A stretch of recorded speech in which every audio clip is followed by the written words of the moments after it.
This incredible story of bravery. This past Sunday, a man's car burst into flames in northwest Georgia. Dan Gloth would have died if not for some dedicated police officers. We are going to speak exclusively with Dan and two of the heroes who saved him this morning. But first, here's Jeff Glor with more on the story of that rescue. Jeff? Erica, those police officers are being called heroes this morning, and when you see the video, you will see why. The dash cam video says 5:11 a.m., moments before Sheriff's Deputy Chad Phillips arrived at the scene of a horrifying accident. When I first arrived, the flames were probably 6-7 foot high. 56-year-old Dan Gloth was trapped inside his burning car, worried he'd never see his daughters again. His car filled with black smoke, making it impossible to see or breathe. He couldn't kick out the windows. What Gloth didn't know was that Deputy Phillips, two other officers, and a passerby were desperately trying to save his life. Each time they put out the fire with extinguishers, though, it exploded back into flames. The rescue team finally managed to drag Gloth out after smashing the car's passenger window. It makes you feel great inside knowing we can go home, knowing we saved someone's life. Literally down to his last breath, he believes, a grateful Dan Gloth escaped with only minor injuries.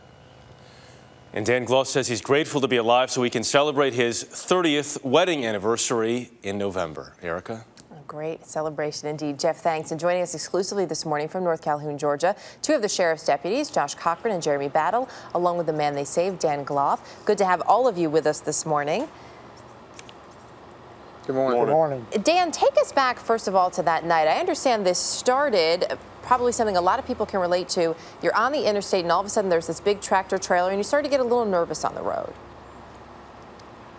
I would think a tractor trailer had accidentally moved over into my lane somewhat, and I moved over. When I did, I hit the warning bumps on the side of the road, and it appeared something caught my tire, and the next thing I knew, I woke up with a car that was burning and filled with smoke. And you're, as we mentioned, you're getting ready to celebrate your 30th anniversary. I imagine at that moment you wake up, you're in this car, in that situation, and your first thought is probably, am I going to make it to that anniversary? Am I going to see my family again?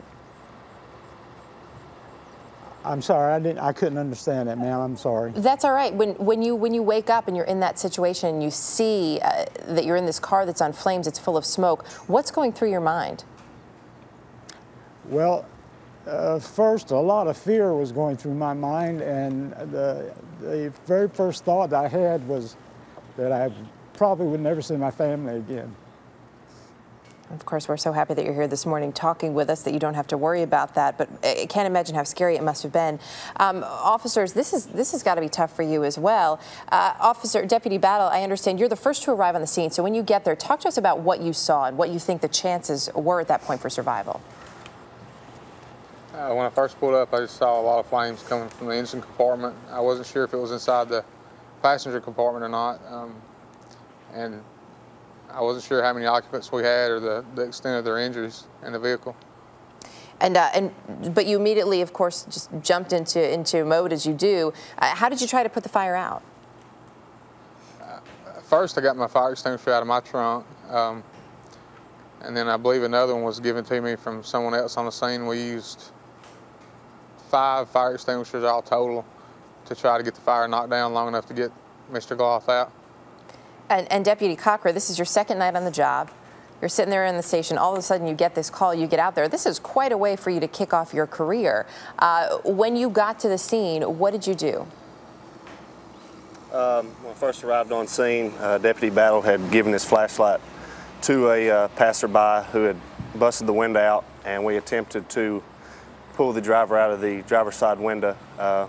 When we were unsuccessful, I went around to the passenger side and busted out the window with my baton, and me and Deputy Phillips began to pull the driver out. So you actually pulled him out, your second night on the job, and you're saving a life. Not too bad. Dan, you were airlifted to a hospital in Tennessee, released later that evening. How are you feeling this morning?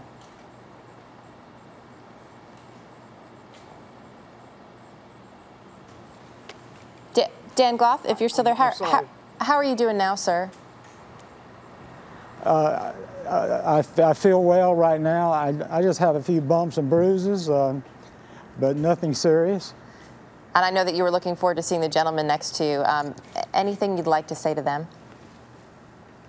Yes, I do. As a child, I have a fond memory of watching a lot of the old cop movies, and I always remember seeing a cop twirling a baton and flipping a coin. So I wanted to present each of them with a silver dollar to remember that they saved somebody's life. Dan Gloth, Deputy Josh Cochran, Deputy Jeremy Battle, pleasure to have all of you with us this morning. Thanks so much.